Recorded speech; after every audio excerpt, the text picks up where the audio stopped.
Olá, bem-vindo ao É Tudo Vintage, o seu canal de curiosidades e fatos históricos. Inscreva-se caso você goste do nosso conteúdo e deixe o seu like. Não esqueça compartilhar o nosso vídeo com pessoas que também se identifiquem com o conteúdo. Hoje, nós vamos continuar a série sobre Jack o Estripador. Agora falaremos sobre Martha Tabron ou Martha Turner. Vamos lá? A vítima do George Yard. Martha Tabron, ou Martha Turner como era conhecida na época de seu assassinato, nasceu Martha White em 10 de maio de 1849, no distrito de Southwark, no sul de Londres. Ela era caçula de 5 filhos de Charles e Elizabeth White, e a casa da família ficava em 17 Marshall Street, em Southwark. Em maio de 1865, quando Martha acabará de completar 16 anos, seu pai abandonou a família e foi morar em Pitt Street, Southwark, onde morreria na noite de 15 de novembro daquele ano.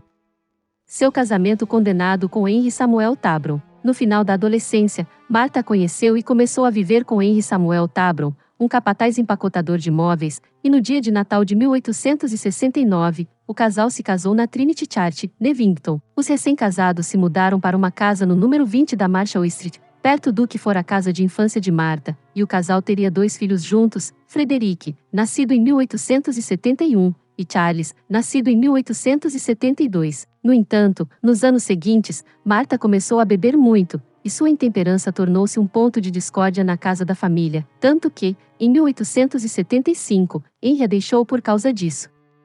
Ele pagou um auxílio semanal. Posteriormente, Martha fez uma intimação judicial contra Henry por deserção, e ele concordou em pagar uma pensão semanal de 12 shillings. Ele pagava a quantia regularmente, até que, isto é, ele ouviu que ela estava vivendo como uma prostituta, então reduziu a mesada para meia coroa. Então, em 1879, ele soube que ela estava morando com um homem chamado William Turner, e ele parou os pagamentos completamente. Depois disso, ele a via apenas de vez em quando e, quando a encontrava na rua, ela sempre o abordava por dinheiro. A última vez que a viu foi aproximadamente 18 meses antes de sua morte, quando a reconheceu na Whitechapel Road. Vivendo com William Turner. Tendo se envolvido com William Turner, Martha viveria com ele, intermitentemente, até 3 semanas antes de sua morte. Nos anos seguintes, o casal gravitou para o East End de Londres, onde, como muitos no distrito, viveram uma existência transitória, alternando entre quartos alugados e hospedarias simples que eram tão comuns na área. Embora Turner fosse carpinteiro, ele achava difícil conseguir emprego nesse ofício, e assim o casal ganhava a vida vendendo bugigangas baratas, cones de mentol, agulhas e alfinetes nas ruas de Londres. Para muitos que conheciam o casal, eles eram marido e mulher, e ela era universalmente conhecida no distrito como Martha Turner. A bebida de Martha ainda é um problema. Sua bebida também causou problemas nesse relacionamento. William Turner lembraria mais tarde que, abre aspas, desde que ela começou a morar comigo, seu caráter de sobriedade não era bom. Se eu lhe dava algum dinheiro, ela geralmente gastava em bebida. Na verdade, sempre foi bebida. Em geral, sou um homem de hábitos sóbrios, e geralmente concordávamos bem juntos, desde que ela permanecesse sóbria, mas quando ela piorou pela bebida, eu a deixei. Não houve briga então, eu simplesmente a deixei. Fecha aspas. Ela recorreu à prostituição. Parece, no entanto, que Martha muitas vezes complementava sua renda com a prostituição. No inquérito sobre sua morte, Turner lembraria como, abre aspas, ela tinha o hábito de ficar fora até tarde da noite. Eu não poderia dizer com certeza a que horas ela geralmente voltava para casa. Quando eu estava com ela, geralmente eram 11 horas, exceto na noite de sábado, quando geralmente eram 12. A média, eu acho, seria por volta das 11 horas. Quando ela começou a beber, no entanto, eu geralmente a deixei com seus próprios recursos e não posso responder por sua conduta. Fecha aspas.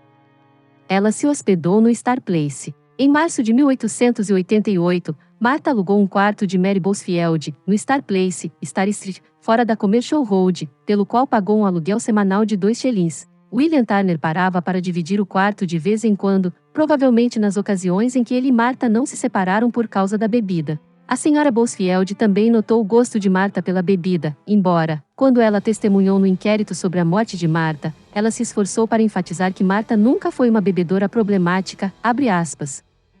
Não formei nenhuma opinião sobre se ela era de hábitos intemperantes. Ela preferia um copo de cerveja a uma xícara de chá. No entanto, ela não era uma mulher que ficava bêbada habitualmente, e eu mesmo nunca a vi embriagada, fecha aspas. 3 semanas antes de sua morte, Marta estava atrasada com seu aluguel, e de repente ela saiu sem avisar e sem pagar os atrasados. Mary Bosfield contaria ao inquérito que Marta voltou uma noite, sem que ela soubesse, e, tendo forçado uma janela, passou a noite no quarto. Antes de partir na manhã seguinte, ela havia deixado sua chave para trás. Eles chegam aos campos espirituais. William Turner passou a residir no Workingman's Home na Commercial Street, enquanto Marta se mudou para uma casa de hospedagem comum no número 19, George Street, Spitalfields. Turner viu Marta pela última vez com vida na tarde de sábado, 4 de agosto de 1888, quando a encontrou perto da Aldate Pump, que ainda fica no cruzamento da Liadenhall Street com a Aldate High Street. Ela lhe disse que não tinha dinheiro, então ele lhe deu um shilling e 6 pence para que ela pudesse comprar algumas ações, com as quais ganharia alguns centavos. Mais tarde, ele estimou que o encontro durou cerca de 20 minutos. Tendo entregue o dinheiro, o casal se separou e ele nunca mais a veria viva. Um feriado miserável e molhado na segunda-feira. O verão de 1888 foi frio e úmido, e os jornais estavam constantemente lamentando a quantidade de chuva e a falta de sol. Houve momentos em que as ruas de Londres se tornaram verdadeiros pantanos, e a maioria das pessoas não conseguia se lembrar de um verão pior. O feriado de segunda-feira, 6 de agosto, não diminuiu as condições miseráveis e, embora a chuva tenha durado até a noite, o céu escuro e o frio predominante tornaram as atividades ao ar livre habituais de feriados pouco atraentes, para dizer o mínimo. A última noite de Martha Tabron.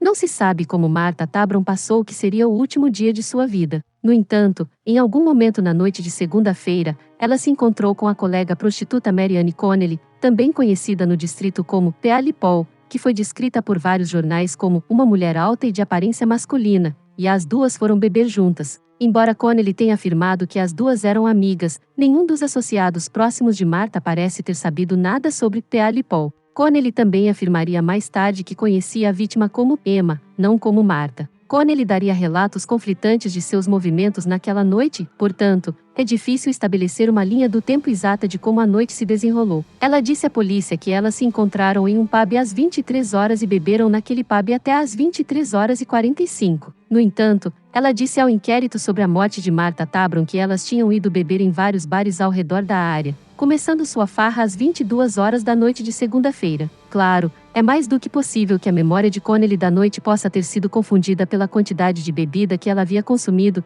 e recordar a sequência exata da noite cheia de álcool poderia ter provado ser difícil para ela. Martha é vista por Maurice.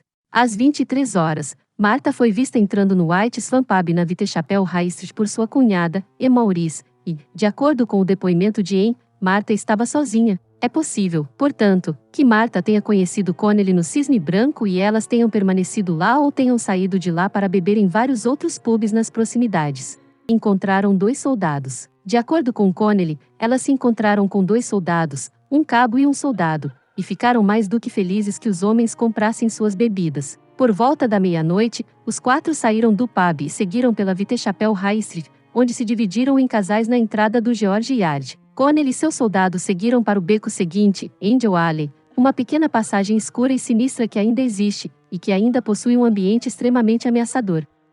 George Yard. Martha Tabron foi com seu soldado para George Yard, uma via igualmente escura e sinistra que também ainda existe, embora agora seja chamada de Gunthorpe Street. Ela teria passado pelo pub à esquerda de sua entrada, o White Hart, que foi construído no final do século XVIII.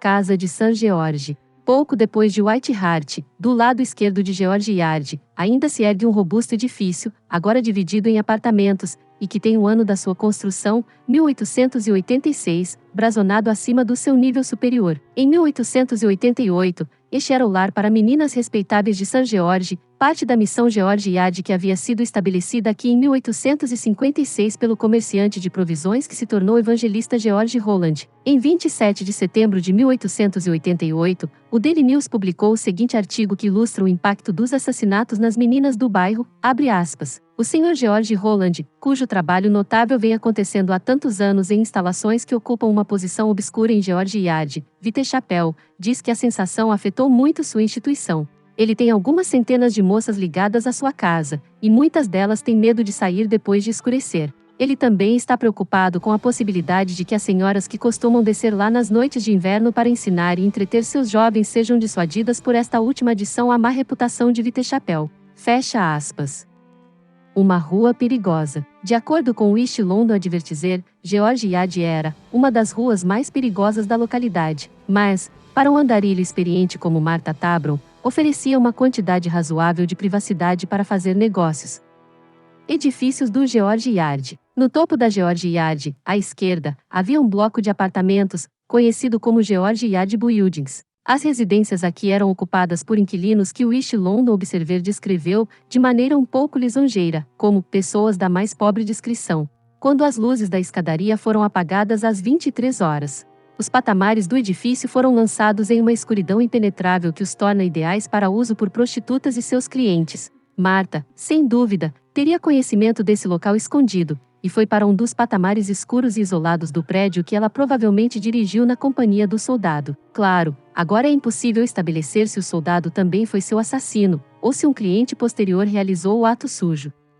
Os marrones de George Yard Edifícios. A 1h40 do dia 7 de agosto de 1888, Joseph e Elizabeth Mahoney, que moravam em George Yard Buildings, 37, voltaram para casa, tendo passado o feriado de segunda-feira com amigos. Quase imediatamente, Elizabeth saiu novamente e foi comprar o jantar na loja de um vendedor na rua Traul próxima. Ela voltou com a refeição 5 minutos depois. Embora ela tenha passado pelo local onde o corpo de Martha seria encontrado mais tarde, ela não viu nada, embora admitisse que o corpo poderia estar deitado na escuridão do patamar sem que ela percebesse.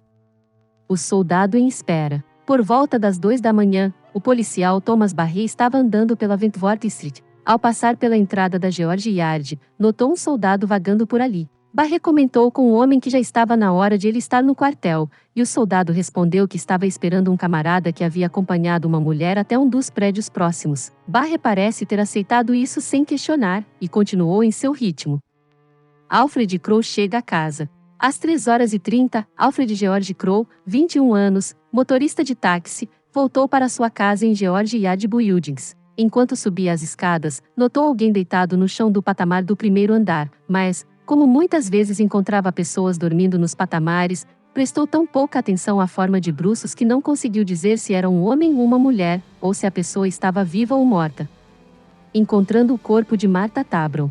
Por volta das 4h45, John Saunders Reeves, um trabalhador ocasional à beira-mar, saiu de seu apartamento no último andar e desceu as escadas. Ele também notou a forma de bruços, mas como agora estava clareando, ele foi capaz de ver que era uma mulher que estava deitada de costas em uma poça de sangue. Ele correu para encontrar um policial e voltou com o policial Barry, que ele havia encontrado patrulhando nas proximidades de George Yard. Barry enviou Reeves para buscar o médico local Dr. Timothy Killeen, que, tendo realizado um exame da mulher, declarou a vida extinta e deu como sua opinião que ela havia sido brutalmente assassinada. Opinião de Killeen. O ataque a Martha Tabron foi frenético. 39 facadas atingiram seu corpo da garganta até o baixo ventre. Mais tarde, o Dr. Killeen disse ao inquérito que o assassino havia usado 2 lâminas diferentes, a maioria dos ferimentos tendo sido infligidos com um canivete comum, enquanto um ferimento profundo em seu peito havia sido tratado, algum instrumento longo e forte, que poderia ter sido uma baioneta de espada ou punhal. Significativamente, ele também acreditava que a relação sexual não havia ocorrido recentemente, descartando o abuso como motivo do assassinato. Uma mulher desconhecida. Não demorou muito para que a vítima fosse retirada do local do crime e levada para o necrotério próximo, onde a polícia se deparou com a tarefa de identificar.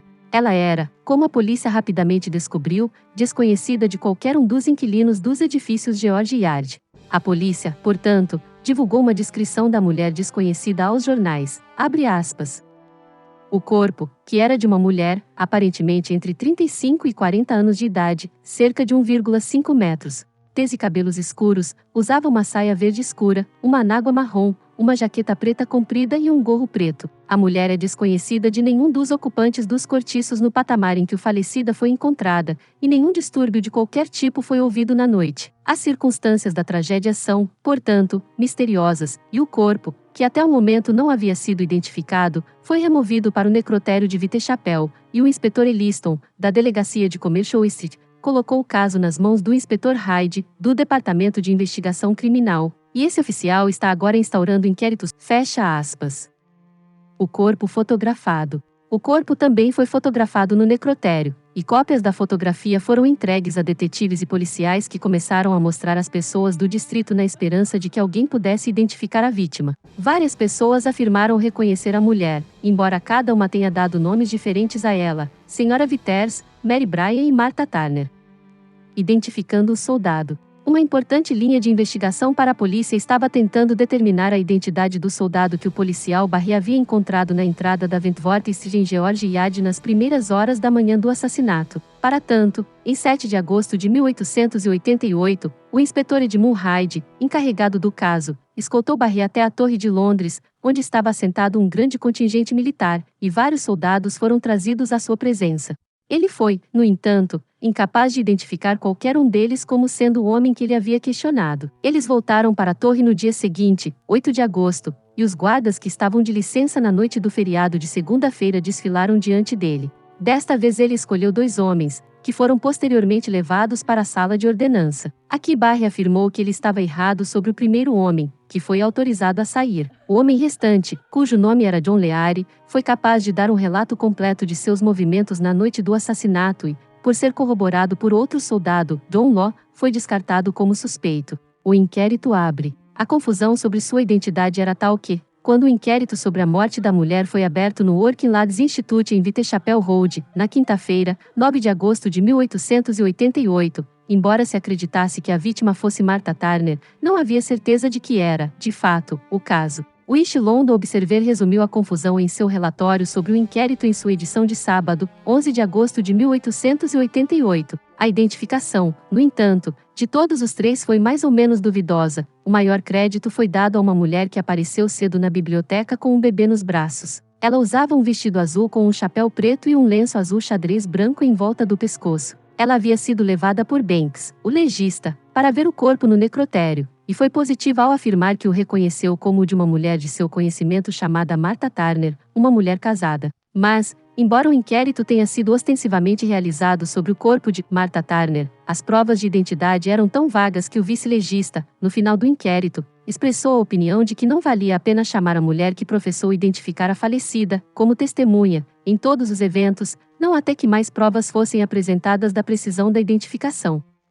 O inquérito adiado. É claro que, uma vez que havia dúvidas sobre a identidade real da vítima, não havia sentido em continuar com o inquérito sobre sua morte até que pudesse ser determinado sem dúvida de quem a morte estava sendo adiada. Tendo obtido provas de Elizabeth Mahoney, Alfred George Crowe, John Saunders Reeves e Dr. Killeen, o vice-legista, com o que o East London Observer descreveu como animação incomum, concluiu que, abre aspas, é um dos casos mais terríveis que alguém pode imaginar. O homem deve ter sido um perfeito selvagem para ter atacado a mulher dessa maneira. Fecha aspas. Dito isso, adiou o inquérito por 2 semanas, a fim de dar tempo para uma identificação definitiva e para dar tempo à polícia para rastrear, se possível, o autor do crime. Em 9 de agosto de 1888, Marian Connelly apareceu na delegacia de polícia de Commercial Street e informou a polícia de sua e da vítima, que ela disse conhecer como Emma, bebedeira na companhia dos 2 soldados na noite do feriado de segunda-feira. A polícia depositou muita fé no que Connelly tinha a dizer e pediu que ela participasse de um desfile de identidade na Torre de Londres no dia seguinte.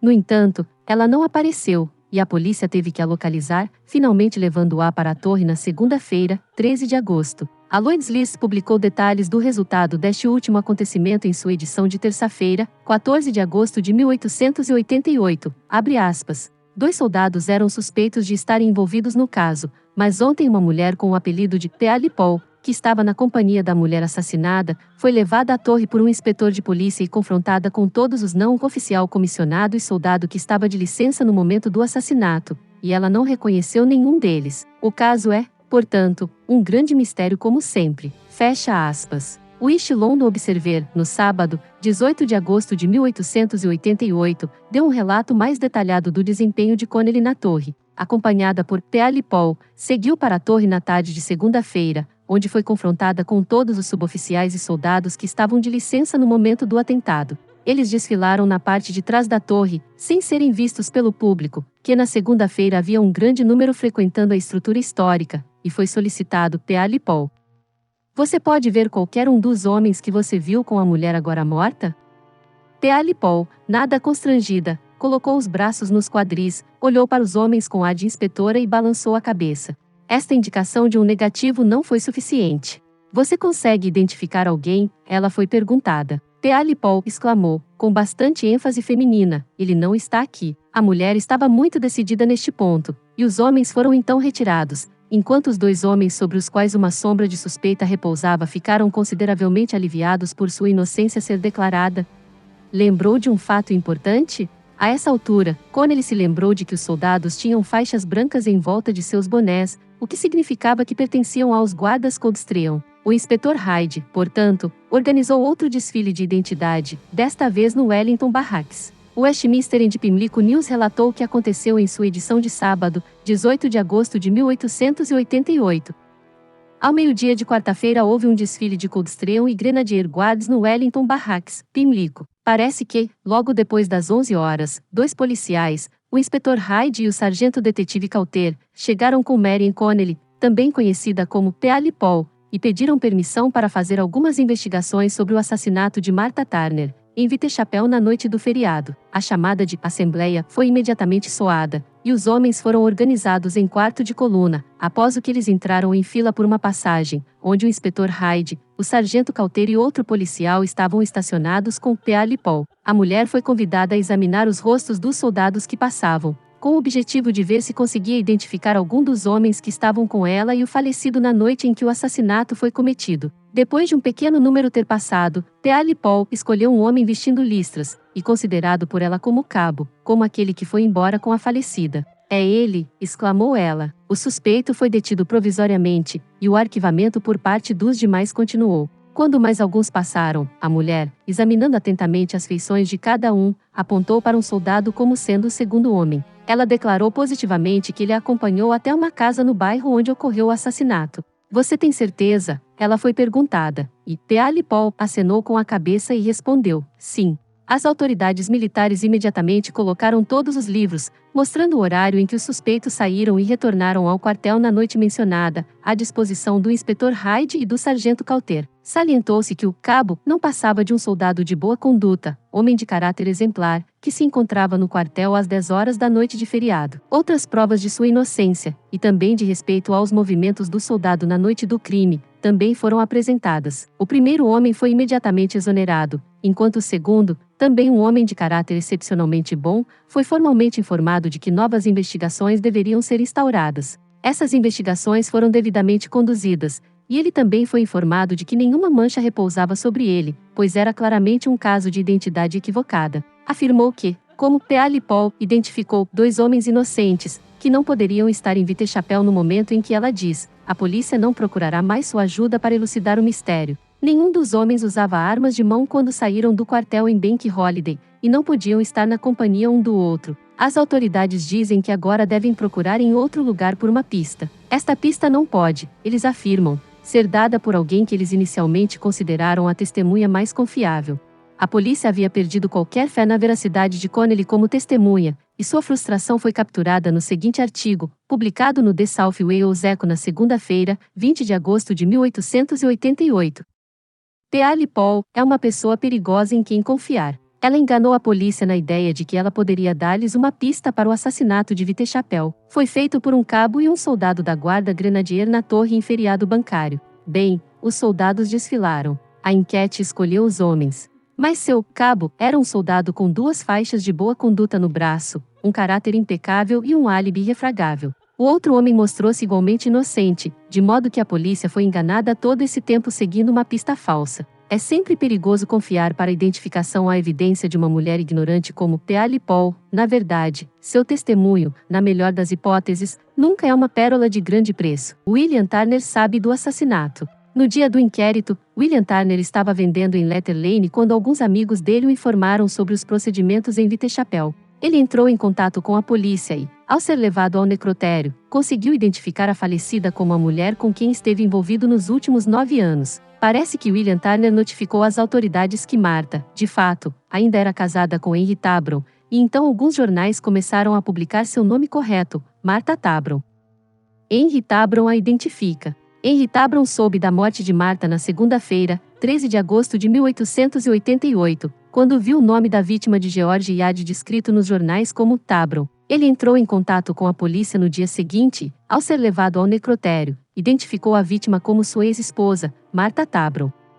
O currículo do inquérito. A identificação positiva permitiu que o vice-legista George Collier pudesse retomar o inquérito, o que fez na tarde de quinta-feira, 23 de agosto de 1888, no Working Lads Institute. Tendo ouvido depoimentos de Henry Tabron, William Turner, Mary Bosfield e Maurice Marion Connelly, o vice-legista resumiu dizendo ao júri que lamentou que os esforços da polícia para encontrar o assassino tenham sido infrutíferos até agora. Ele passou a afirmar que, abre aspas, foi um crime muito horrível, e mostrou que o falecido tinha sido vítima de um demônio. Eles só podiam chegar à conclusão de que a mulher havia sido brutalmente assassinada por alguma pessoa, ou pessoas, desconhecidas. Esse deve ser o veredicto deles, e a polícia faria o que ainda pudesse fazer para rastrear o assassino. Fecha aspas. O veredito. Os jurados retornaram devidamente um veredicto de homicídio doloso por alguma pessoa ou pessoas desconhecidas. Eles acrescentaram uma recomendação de que as escadas dos edifícios George Yard e de outras residências de artesãos deveriam ser iluminadas até depois das 11 horas da noite.